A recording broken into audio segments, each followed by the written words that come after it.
Bismillahirrahmanirrahim.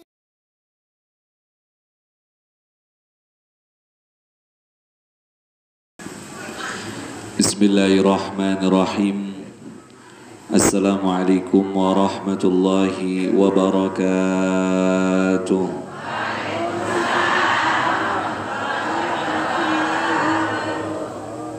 Alhamdulillah, wassalatu wassalamu ala Sayyidina Muhammadin wa ala alihi wa sahbihi ajma'in, amma ba'du.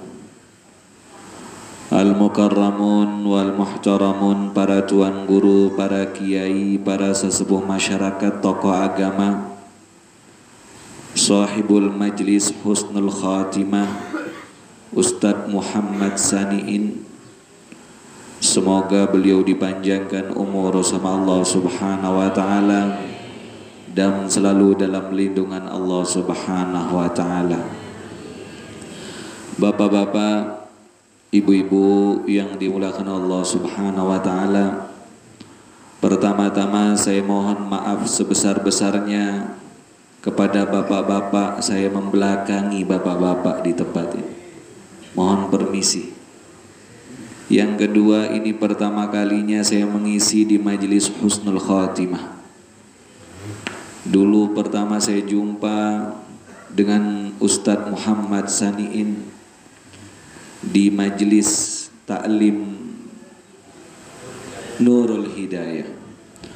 Kemarin saya habis ziarah makam ke beberapa tempat, termasuk ke makam bidas bersama jamaah pengajian kami sekitar 9 bis. Tiba-tiba saya jumpa di makam. Beliau katakan, "Habib, alhamdulillah saya sudah ngisi, sudah buat pengajian." Saya tanya, "Apa nama pengajiannya?" "Pengajian Husnul Khatimah." "Kenapa dinamakan pengajian Husnul Khatimah?" saya tanya. "Karena yang hadir banyak yang sepuh." Saya lihat sampai sini ternyata tidak semua yang sepuh-sepuh. Ternyata mungkin maksud beliau supaya siapapun yang hadir ke majelis ini, semoga semua meninggal husnul khatimah. Beliau katakan dari dulu mau ngundang Habib, kata beliau, tapi alhamdulillah majelis sudah berdiri 1,5 tahun. Betul apa tidak? Alhamdulillah, semoga majelis ta'lim husnul khatimah ini diberkahi sama Allah subhanahu wa ta'ala, menjadi cahaya di kampung ini dan membawa manfaat yang besar di kampung ini. Amin amin ya rabbal alamin.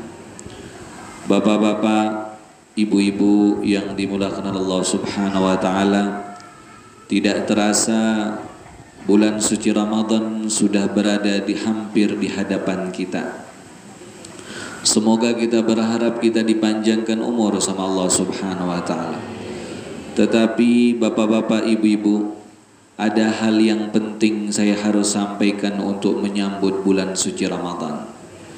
Yang pertama, sebelum masuk bulan suci Ramadan pasti dilewati dengan namanya bulan Sya'ban.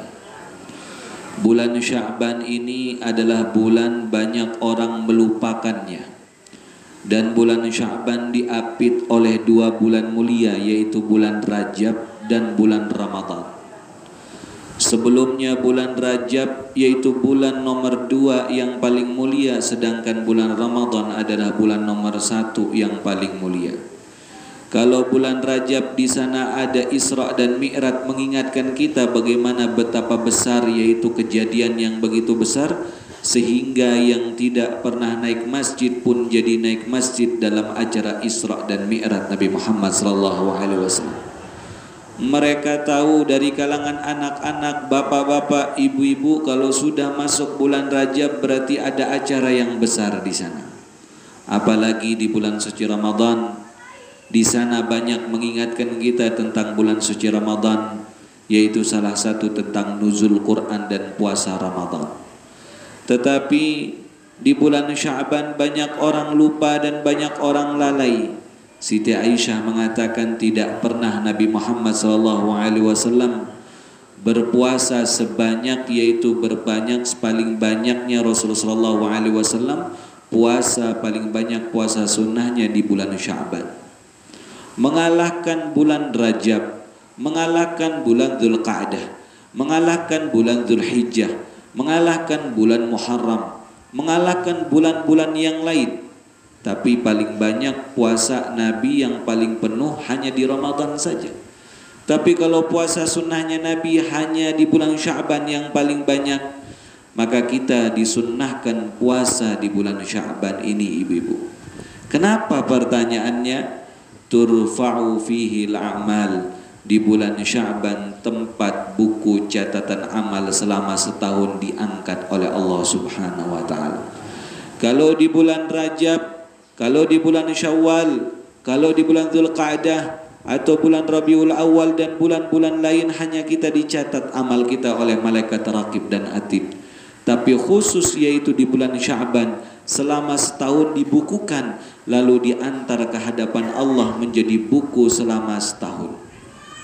Kalau kita sudah hidup selama umur 50, berarti buku kita sudah 50 buku kita. Kalau kita sudah bukunya, kalau kita umur kita 70, berarti 70 sudah buku kita. Kalau umur kita sekarang 45, berarti sudah 45 buku kita. Pertanyaannya, kapan diangkat buku catatan amal itu? Tepatnya di malam nisfu Sya'ban. Makanya kita disunnahkan puasa dari tanggal 13, 14 dan 15 di bulan Sya'ban yang dikenal dengan Ayyamul Bid. Lebih-lebih yaitu malam nisfu Sya'ban besok ini jatuh pada malam Jumat tanggal 14 Februari. Maka hendaklah kita membuat acara di masjid-masjid kita, buat baca Yasin, buat apapun, jangan sampai lalai, terutama anak-anak muda kita. Karena tanggal 14 Februari Bapak Ibu-ibu terjadi hari tasyabbahu bil qaum, yaitu yang diperingati oleh orang-orang di luar Islam, yang banyak pun orang Islam pun memperingatinya, yang dikenal dengan hari Valentine. Maka jangan sampai di hari Valentine tersebut justru anak kita memuliakan hari Valentine tersebut, justru tidak membuat acara nisfu Sya'ban. Hati-hati ini. Mungkin bagi kita itu hal yang tidak mungkin kita rayakan, tapi bagi anak-anak muda hal itu mungkin dibuat sama mereka. Karena ini acara orang di luar Islam, tepatnya kita buat yaitu malam nisfu Sya'ban, sibukkan baca Yasin, mohon maaf sama Allah Subhanahu wa taala, mohon ampun dan minta dipanjangkan umur sampai tahun yang akan datang oleh Allah Subhanahu wa taala. Jangan sibukkan diri kita dengan sesuatu apapun, karena malam itu diangkat buku catatan amal kita selama setahun.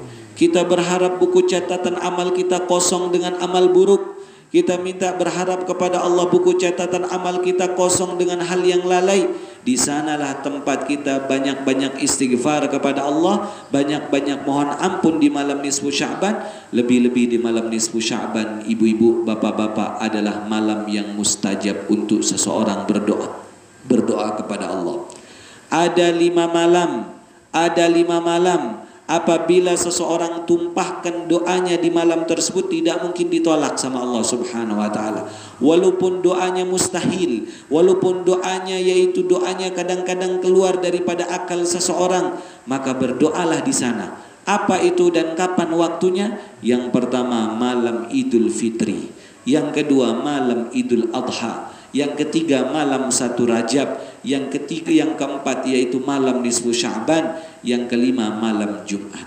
Kebetulan Bapak Ibu, malam Jumat ini berjatuhan dengan malam nisfu Sya'ban, bergabung 2 malam tersebut. Maka hendaklah ibu-ibu dan bapak-bapak dari sebelum maghrib sudah jalan ke masjid, duduk di masjid, mohon ampun, beristighfar kepada Allah. Kalau belum azan, istighfar di atas sejadahnya, mohon ampun. Malam Jumat di sana adalah mustajab doa, dan di sana malam nisfu Sya'ban juga mustajab doa. Ketika air mata kita netes, lebih banyak lagi doa kita, karena di sana tempat lebih mustajab lagi. Jangan diam ketika berdoa. Kalau air mata sudah tumpah terbuka 7 lapis langit itu, maka mohon ampun sama Allah Subhanahu wa taala. Terutama mohon maaf, ini karena saya berhadapan dengan ibu-ibu, entar sebentar lagi yang saya bahas bapak-bapaknya. Karena ibu-ibu yang kelihatan di depan saya, yang paling utama kita mohon maaf sama suami kita. Mohon maaf sama suami kita. Kenapa pertanyaannya? Kenapa pertanyaannya? Karena sorga kita diletakkan di suami kita. Sorganya seorang perempuan, ibu-ibu, bukan tempatnya di puasa Senin Kemis. Sorganya perempuan bukan tempatnya diletaknya di tahajud. Sorganya perempuan bukan letaknya yaitu di tempatnya majelis taklim. Sorganya perempuan bukan letaknya yaitu tempat ketika dia bekerja. Sorganya perempuan letaknya bagaimana mencari ridhonya seorang suami. Maka tetaplah kita sholat tahajud, tetaplah majelis taklim, tetaplah kita ngerjakan kebaikan-kebaikan. Akan tetapi ibu-ibu mohon maaf, tetap yang paling terpenting mencari ridho seorang suami. Seorang Imam Ahmad bin Hanbal, murid daripada Imam Syafi'i rahimahullahu ta'ala.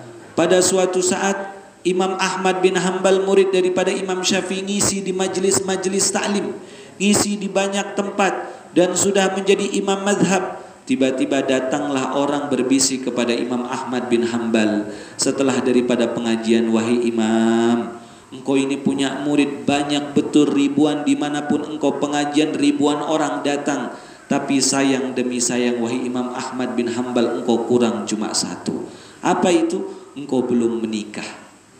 Maka apa yang terjadi? Imam Ahmad bin Hanbal terdiam dan tersenyum. Tiba-tiba orang itu mengatakan kepada Imam Ahmad bin Hanbal, tetangga masjid ini ada dua perempuan, adik dan kakak, maukah engkau menikah dengan dia? Apa kata Imam Ahmad bin Hanbal? Mengatakan, coba engkau lihat bagaimana sifat kakak dan sifat adiknya.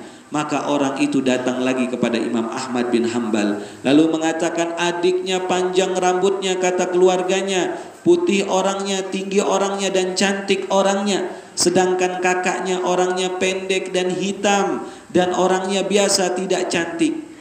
Yang mana engkau pilih, kakak apa adiknya? Kira-kira saya mau tanya bapak-bapaknya dulu, mau pilih kakak apa adik? Hah? Jawab jujur aja. Pak Ustadz gak berani, saya Habib ada istri saya di sini kata. Bapak-bapak jawab serempak, adik apa kakak? Adik. Itu tanda normalnya orang. Tuan guru, pilih kakak apa pilih adik tuh kira-kira kalau ditawar? Adik tuh. Normalnya orang tuh. Tapi Imam Ahmad bin Hanbal, beliau mengatakan di antara keduanya, yang mana yang paling bagus akhlaknya? Apa kata yang bawa berita ini? Yang paling bagus akhlaknya yaitu kakaknya. Kalau itu saya menikah dengan dia. Ibu-ibu, bapak-bapak, qadarullah apa yang terjadi? Imam Ahmad bin Hanbal menikah. Gak lama setelah beberapa puluh tahun, ketika 20 tahun lamanya, istrinya meninggal dunia. Biasanya, mohon maaf ibu-ibu, biasa istri yang solehah itu biasanya meninggal duluan ketimbang suaminya. Itu biasanya. Makanya Siti Khadijah wafat duluan, Siti Fatimah wafat duluan, Imam Ahmad istrinya wafat duluan. Biasanya. Bukan berarti kita lalu belum wafat itu bukan tandanya, bukan kita berarti bukan orang solehah. Bukan begitu. Biasanya perempuan yang solehah, yang sabar, yang gak pernah menjawab sama suaminya, biasanya lebih dahulu menunggu suaminya di depan pintu sorga. Ketahuilah ibu-ibu, mohon maaf, ketika wafat istrinya Imam Ahmad bin Hanbal, ramai orang menguburkan, sampai Imam Ahmad bin Hanbal menangis sampai basah, yaitu jenggotnya yang banyak tersebut, sampai basah, yaitu baju beliau. Tidak pernah murid beliau melihat beliau menangis sejadinya seperti itu. Tiba-tiba datanglah murid beliau membisiki dari belakang, mohon maaf ibu-ibu. Apa kata muridnya? Mengatakan, wahai Imam Ahmad bin Hanbal, wahai Imam Ahmad bin Hanbal, saya mau bisikin engkau wahai Imam Ahmad bin Hanbal. Perhatikan ibu-ibu, Imam Ahmad bin Hanbal dibisikin, wahai Imam Ahmad bin Hanbal, saya mau bisikin engkau. Ada apa? Ada apa wahai muridku? Jangan engkau menangis, jangan engkau bersedih. Sesungguhnya masih banyak wanita yang menunggu engkau di belakang. Masih banyak orang pingin menikah dengan engkau. Jangan engkau khawatir, jangan engkau bersedih. Apa kata Imam Ahmad bin Hanbal, ibu-ibu? Apa kata Imam Ahmad bin Hanbal? Demi Allah, demi Allah, demi Allah, selama 20 tahun saya menikah dengan istri saya, tidak pernah istri saya mengangkat suara dengan saya. Selama 20 tahun saya menikah dengan istri saya, tidak pernah dia memberatkan sesuatu yang dia minta kepada saya. Selama 20 tahun dia menikah dengan saya, tidak pernah istri saya cemberut dengan saya. Perempuan seperti ini jarang Allah ciptakan. Demi Allah, saya ridho kepada istri saya. Apa kata Rasulullah SAW? Siapapun seorang suami yang berdiri di depan makam istrinya, lalu dia mengatakan saya ridho terhadap istri saya, wajabatlah al jannah, maka wajib istri itu masuk surga. Wajib. Ternyata surganya istri itu letaknya mencari ridho seorang suami. Maka ibu-ibu nanti malam atau pulang-pulang pengajian, ibu-ibu nanti cuci kaki suami kita. Sebentar dulu. Yang punya suami ini, yang saya bilang saya punya suami. Yang gak punya mohon maaf dulu. Jelas ibu-ibu? Yang saya bahas yang punya apa? Suami. Maka cuci kaki suami kita, tapi jangan pakai air termos.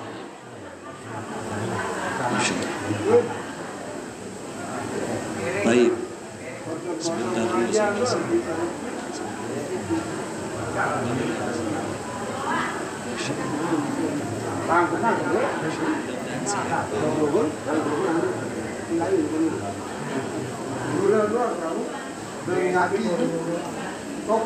Baik. Maka itu ibu-ibu, nanti pulang-pulang kita bilang sama suami kita, mohon maaf suamiku, saya minta maaf. Saya maaf sebesar-besarnya. Jelas apa tidak ibu-ibu?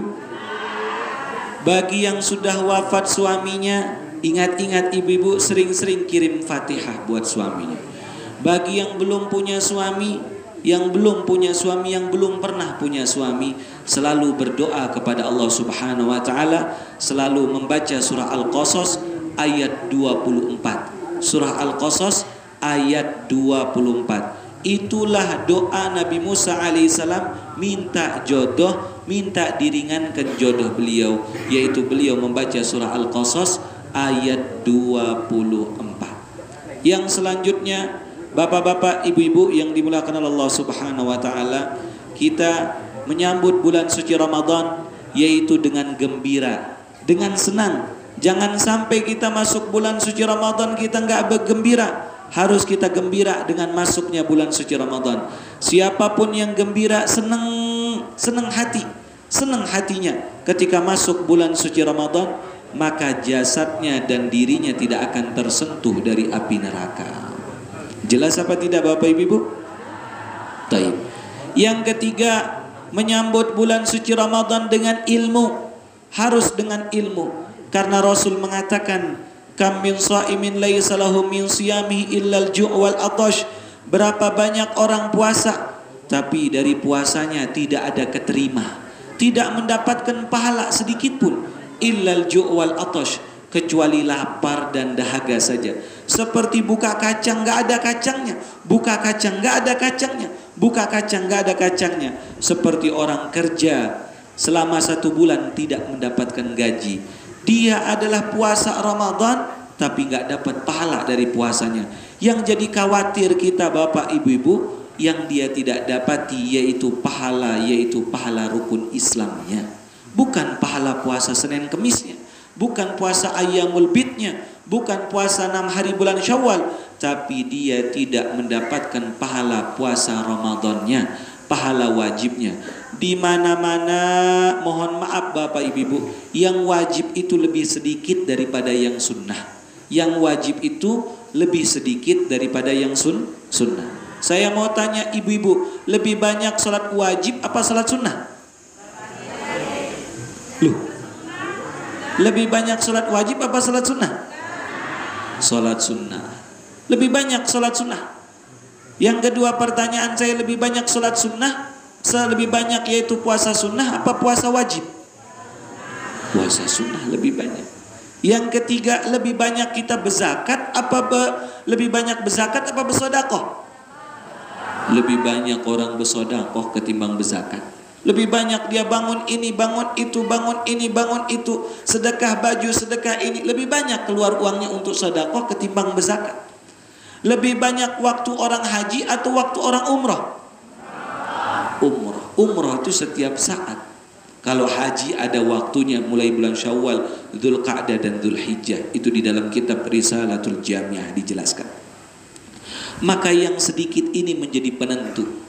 Jangan sampai sunnahnya kita keterima, tapi wajibnya kita tidak keterima sama Allah Subhanahu wa ta'ala.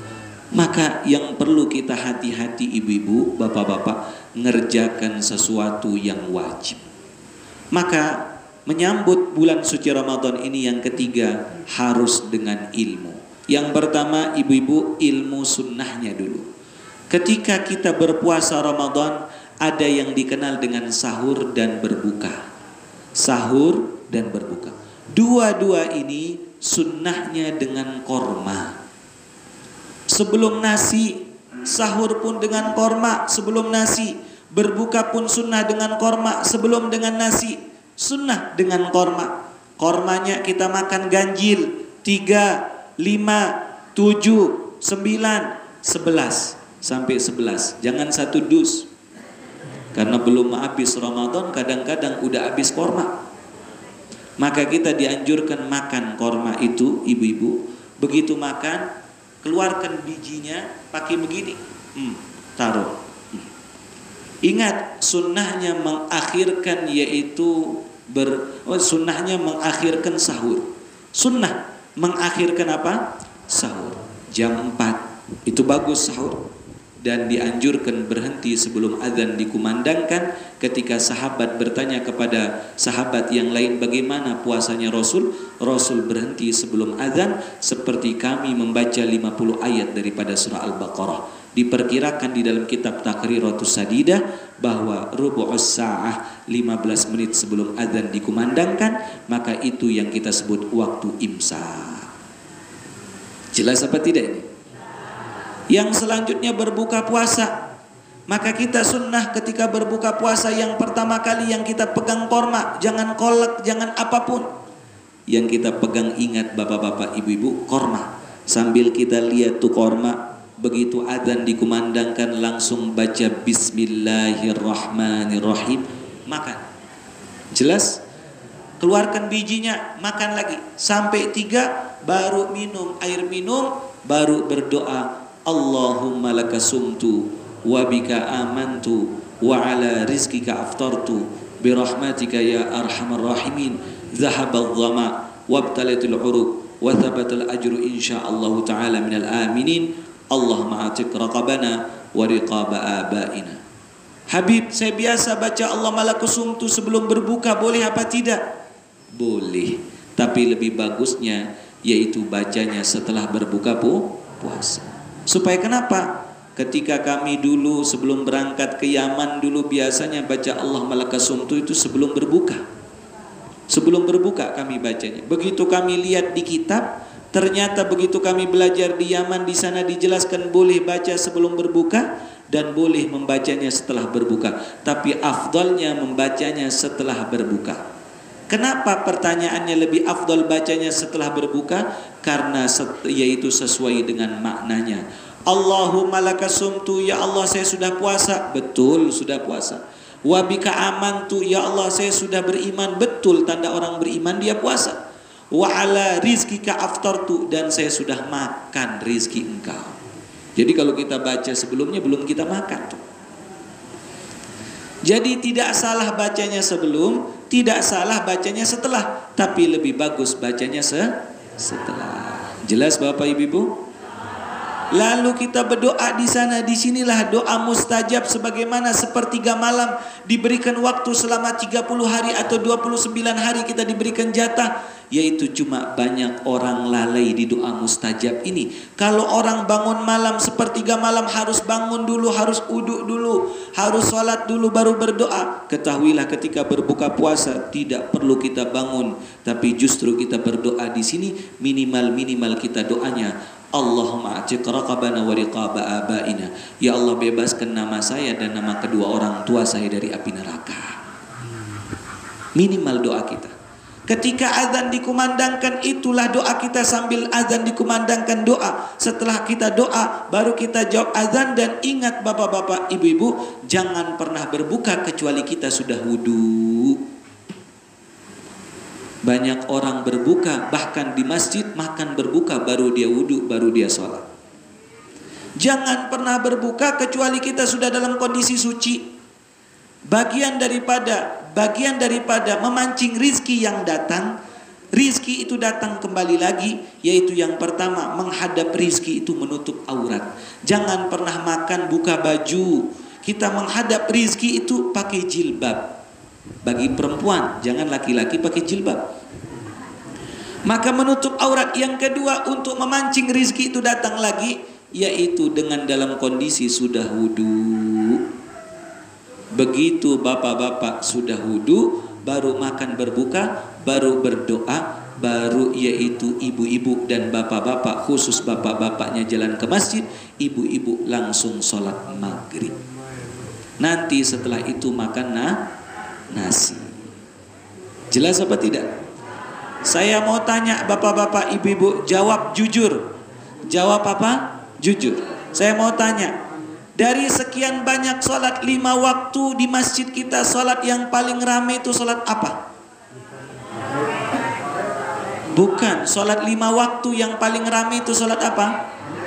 Maghrib. Sholat apa? Maghrib. Hampir semua masjid di Pulau Lombok ini yang paling ramai sholat apa? Kecuali bulan Ramadan. Sholat yang paling sepi itu adalah sholat maghrib. Kebalikannya. Betul apa tidak?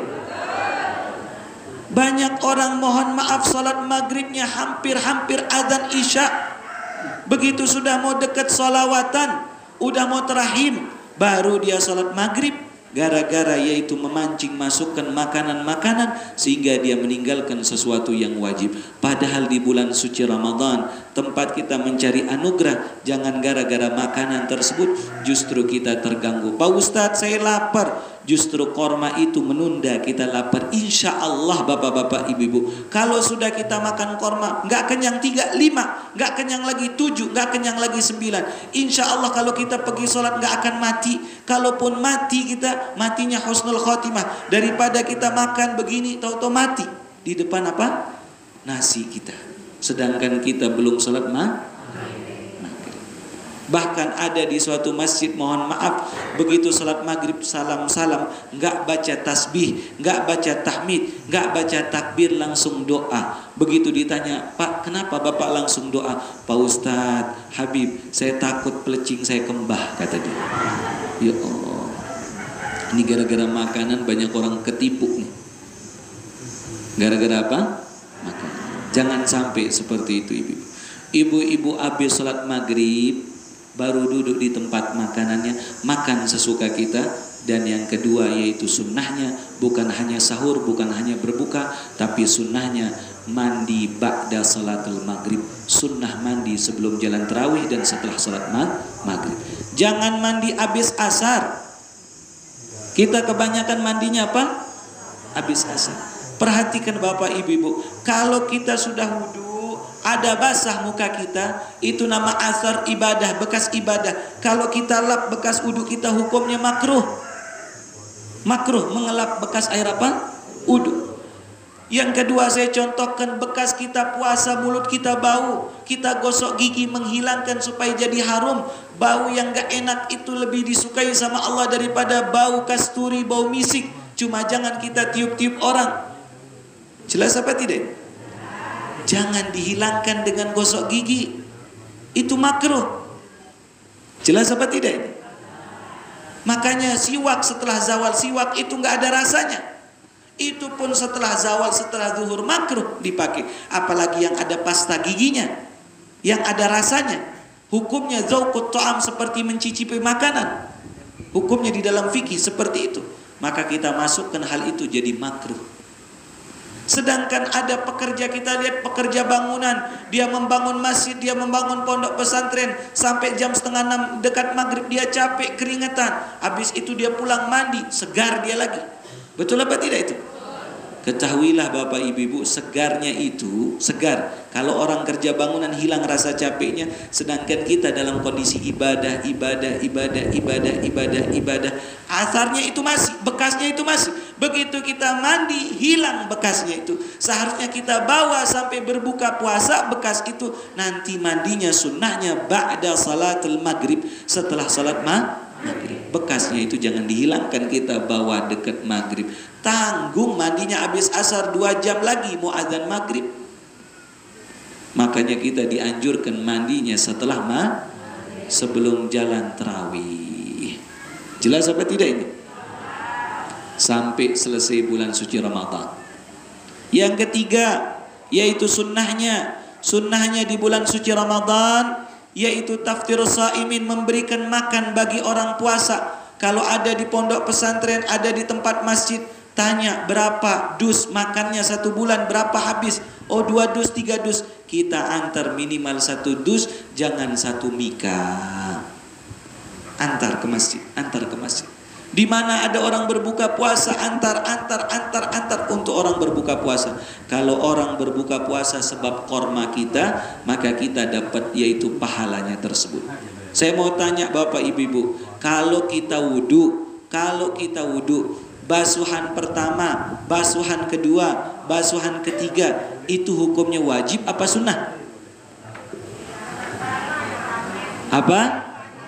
Yang pertama yang wajib, yang kedua sunnah, yang ketiga sunnah. Perhatikan ini ada sangkut pautnya dengan puasa. Pesan saya Bapak Ibu, bagi korma itu korma yang paling bagus. Ke masjid itu korma yang paling bagus.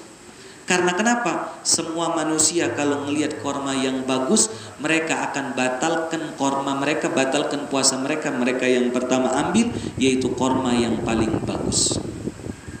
Ada korma banyak, korma macam-macam. Ada ibu ini nganterkan, ada ibu ini nganterkan, ada ibu ini, macam-macam korma di masjid itu. Tapi yang pertama yang dipegang sama orang adalah korma yang paling apa? Bagus. Ketika dia makan, blek. Inilah wajibnya itu. Batal puasanya tersebut, maka dialah yang memperoleh pahala, yang memiliki korma itu. Dapat pahala. Yang kedua, ini sunnahnya udah batal duluan.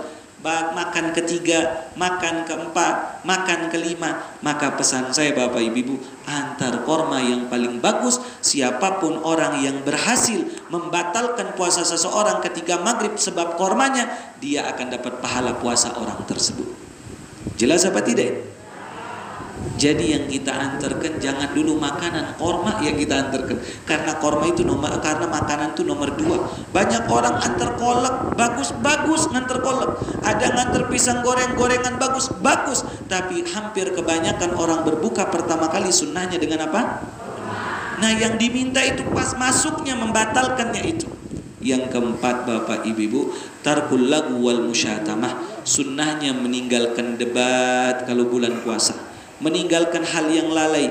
Kalau ada ngajak kita berkelahi, ngajak orang kita nyakitin hati kita, ngomong sama diri kita dalam hati sambil dengerin omongan orang itu, inni shaim, saya lagi puasa. Lagi dia nyakitin, ucapkan inni shaim, saya lagi puasa. Lagi dia nyakitin, baru kita ucapkan sama dia, maaf saya sedang puasa. Tinggalin orang itu. Kenapa? Karena nanti amarah kita ibarat api membakar kayu bakar, maka bisa menghilangkan pahala puasa kita. Keluar kata-kata yang tidak benar, keluar kata-kata yang tidak pantas, sebab amarah yang naik di dalam diri kita. Maka tinggalkan orang yang mengajak ribut sama kita. Ibu-ibu,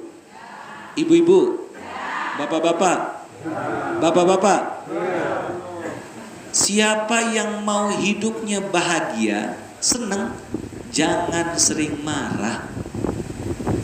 Orang yang paling sumpek hidupnya adalah orang yang paling sering marah. Paling tidak enak hidupnya adalah orang yang sedikit-dikit marah. Itulah orang yang paling sumpek hidupnya. Marah sama anaknya, marah sama orang tuanya, marah sama suaminya, marah sama istrinya, marah sama saudaranya. Sedikit-dikit marah, sedikit-dikit marah. Marah kalau pada tempatnya boleh-boleh saja. Datanglah orang kepada Rasul. Ya Rasulullah, ausini, nasihati saya Rasul. Apa kata Rasul? La taghdab, jangan marah. Ausini. Yang kedua minta lagi. Faraddada miran, diulang-ulang aja tuh minta nasihat. Tapi Rasul jawabannya cuma satu. Jangan sering marah. Jangan sering marah. Jangan sering marah. Ternyata orang yang paling enak hidupnya adalah orang yang gak gampang marah. Ini ibu-ibu jawab dah sama hati kita sendiri. Pantas hidup saya gak enak Pak Ustaz. Karena sedikit-dikit apa? Marah. Perhatikan bapak ibu-ibu. Al-Aqil, orang yang paling cerdas itu siapa? Siapa orang yang paling pintar di muka bumi ini? Siapa sih sebenarnya? Adalah orang yang menerima kesalahan orang, 1000 kesalahan orang lain dia terima. Itu orang pintar tandanya. Orang yang paling pintar adalah orang yang menerima 1000 udzur seseorang, 1000 kesalahan orang lain, masih dia tegur orang itu, masih dia sapa orang itu. Ini orang pintar namanya. Masih menerima 1000 kesalahan orang lain. Ingat ibu-ibu, bapak-bapak, kita berdialog ini sama manusia, bukan sama malaikat. Bukan berarti begitu kita marah, apakah langsung dia jadi soleh? Enggak. Kita berdialog sama manusia, dia punya juga dosa, punya salah, dan kita pun yang marah juga pun punya dosa, punya salah. Tapi sebaik-baik orang adalah yang menerima 1000 udzur seseorang, 1000 kesalahan seseorang. Nabi itu bapak-bapak, saya boleh cerita tentang Nabi nggak?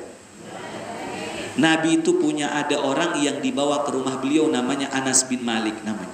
Masih kecil dibawa sama ibunya, dia dibawa sama ibunya. Ketika bawa ke hadapan Rasul umur 9 tahun, dijelaskan dalam kitab Jauhari Lu'lu'iyah, Syarah Arba'in Nawawi. Dibawa sama ibunya, ya Rasulullah, saya ini nggak punya apa-apa, tapi saya punya Anas ya Rasul.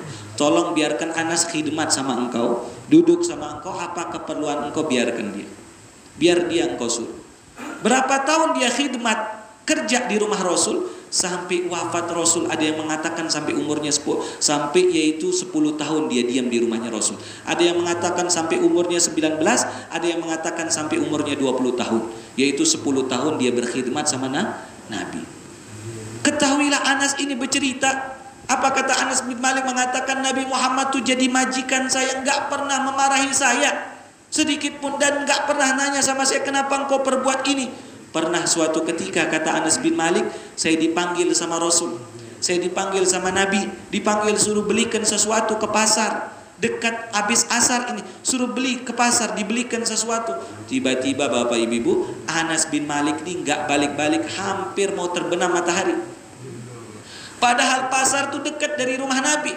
Nabi itu bangun, Nabi itu berdiri, cari, ternyata Anas itu lagi main-main sama temannya. Dipanggil, Anas, engkau gak pernah main-main sama saya. Diambil uangnya Nabi, dia taruh di kantong, ikut main-main sama anak-anak Madinah.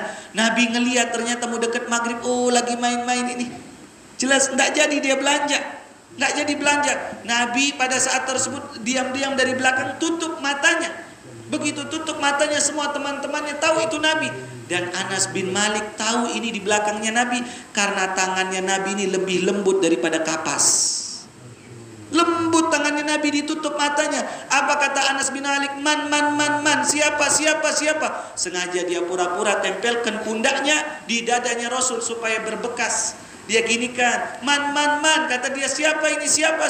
Orang-orang Madinah, anak-anak kecil ketawa. Dibalik badannya sama Rasul, dibuka matanya. Apa kata dia? Mengatakan, Rasul mengatakan, wahai Anas, mana barang saya? Al-an ya Rasul, sekarang lari dia Anas itu. Anas lari. Begitu lari Rasul tersenyum. Udah agak jauh dia balik wajahnya, dia balik badannya ngelihat wajah Rasul. Rasul tersenyum bagaikan bulan purnama. Rasul nggak marah sama dia. Kita sedikit-dikit orangnya telat orang kita marahin. Betul apa tidak? Telat orang buat kopi, marah kita. Telat orang masak, marah kita. telat orang begini, marah kita. Maka bulan puasa kurangi marah. Kurangi apa? Kurangi marah. Ini lanjut apa cukup nih? Ada tuan guru yang isi. Setelah ini ada tuan guru isi. Hah? Taib, satu lagi saya lanjutkan. Yang kelima, Bapak Ibu, ketika orang puasa Ramadan, yaitu menjaga amalan-amalan sunnahnya. Terawihnya dijaga sampai akhir. Jangan sampai ada bolong terawihnya. Jangan sampai ada bolong terawih. Ingat Bapak-bapak, Ibu-ibu, siapa yang kepingin dapat Lailatul Qadar, coba angkat tangan. Angkat tangan yang pingin, angkat tangan saja. Bapak-bapak yang pingin dapat Lailatul Qadar, taib, turunkan tangan. Ini ada dijelaskan sama ulama, bisa kita yakini diri kita dapat Lailatul Qadar. Dan boleh pede, saya dapat Lailatul Qadar. Dan bisa kita kasih tahu orang, saya dapat Lailatul Qadar. Bagaimana caranya? Mau apa tidak Bapak Ibu? Kerjakan 3 hal. Kerjakan 3 hal. Kalau kita kerjakan 3 hal ini, pasti dapat Lailatul Qadar. Nggak ada ragu lagi. Tapi kalau kurang dari 3 atau salah satunya nggak ada, atau 3-3-nya nggak ada, ini mohon maaf sudah ragu jawabannya. Yang pertama, Bapak-bapak, Ibu-ibu, kerjakan sholat isya berjamaah dari awal Ramadan sampai akhir Ramadan. Nggak ada bolongnya. Jelas apa tidak ini? Yang kedua, tarawih dari awal Ramadan sampai akhir Ramadan, nggak ada bolongnya. Yang ketiga, salat subuh berjamaah dari awal Ramadan sampai akhir Ramadan. Maka salah satu dari ibadah yang 3 ini akan jatuh di malam Lailatul Qadar. Tapi kalau kita dalam kondisi datang bulan bagaimana? Kalau kita udah rutin istiqomah, kita datang bulan, kan bukan kita yang mau datengin bulan, memang diberikan sama Allah. Maka tetap pahala tarawih itu datang kepada kita. Pahala yang biasa kita kerjakan itu tetap datang kepada kita. Jelas apa tidak? Ingat, sengantuk-ngantuknya kita jangan keluar dari masjid. Itu pesan saya. Diam aja. Pak Ustadz, Habib saya ngantuk, salat tarawih boleh duduk? Boleh duduk kalau salat tarawih. Kalau salat sunnah enggak mau tarawih, duduk aja di masjid. Jangan sampai keluar dari gerbang, karena kalau kita udah keluar dari gerbang tuh hilang ngantuk kita. Segar langsung. Pokoknya mau ngantuk, enggak ngantuk, diam aja di masjid. Lebih bagus ngeliatin orang ibadah daripada ngeliatin TV di rumah. Jelas apa tidak? Ingat, jangan sampai enggak tarawih, jangan enggak sampai salat isya, jangan enggak sampai salat subuh berjamaah. Yang lebih bahayanya lagi Bapak Ibu, ada orang habis salat isya dia enggak salat ba'diyah isya tapi salat tarawih. Ini aneh. Sedangkan ba'diyah isya itu muakkad, enggak pernah ditinggal sama Nabi.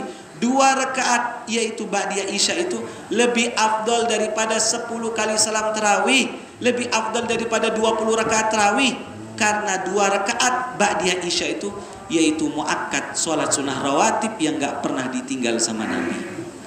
Jangan banyak kejar tarawihnya, tapi ba'diyahnya kita tidak kejar. Dan banyak orang sholat tarawih tidak sholat witir. Padahal witir itu lebih afdal daripada 10 salam tarawih itu. Witir itu sebagian mazhab Imam Abu Hanifah mengatakan dia wajib witir. Saking pentingnya salat apa? Witir. Dan khusus di bulan Ramadan berjamaah. Kalau salat di rumah sendirian, apa bedanya sama bulan-bulan lain? Maka itulah pesan kami. Mudah-mudahan bapak-bapak, ibu-ibu bisa amalkan. Amin ya rabbal alamin. Maka pesan saya yang pertama tadi khusus ibu-ibu, nanti pulang-pulang pengajian cuci kaki suami kita.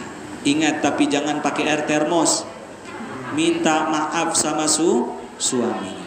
Suaminya, ibu-ibu, bapak-bapak, mohon maaf, coba angkat tangan yang punya istri. Yang punya istri angkat tangan. Saya mau lihat.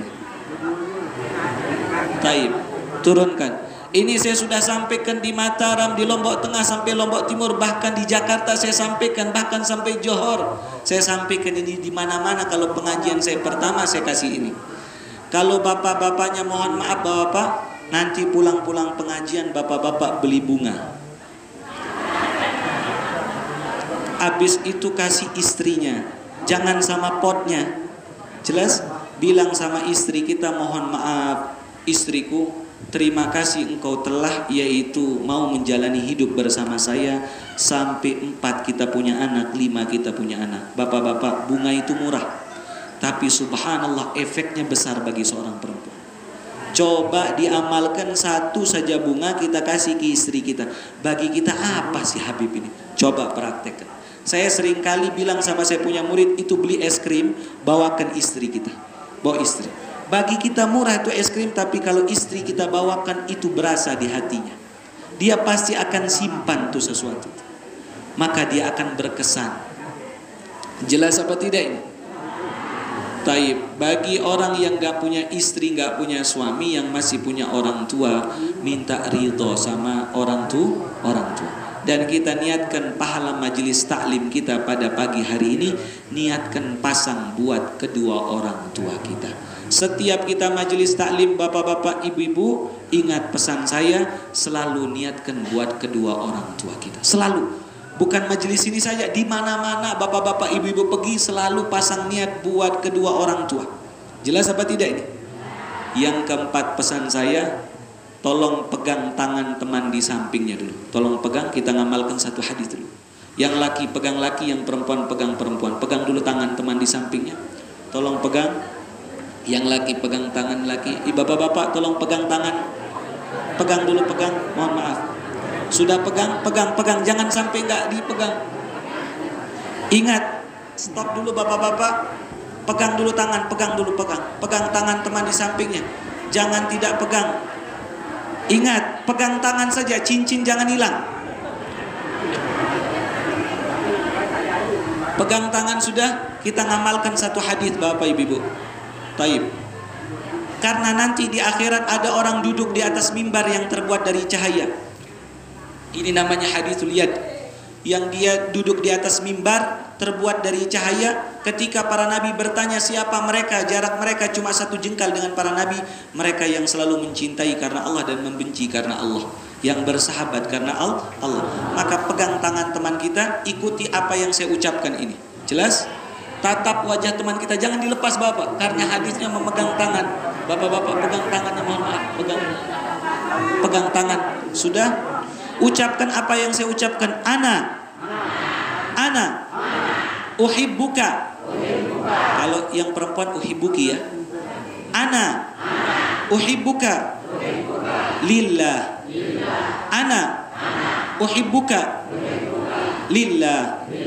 Ana uhibbuka lillah. Saya mencintaimu karena Allah. Turunkan tangan. Mudah-mudahan bukan kita dikumpulkan di dunia. Kita berharap ibu-ibu ini saja di dunia begitu indahnya kita duduk di majelis taklim. Kita berharap yaitu duduk bersama Nabi Muhammad SAW.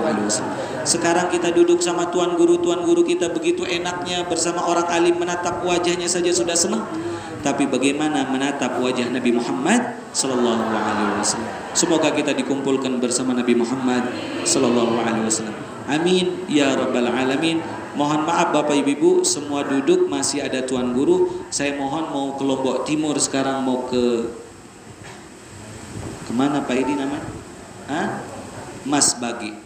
Taib. Mudah-mudahan bapak ibu dipanjangkan umurnya sama Allah Subhanahu wa taala. Amin ya rabbal alamin. Wassalamualaikum warahmatullahi wabarakatuh.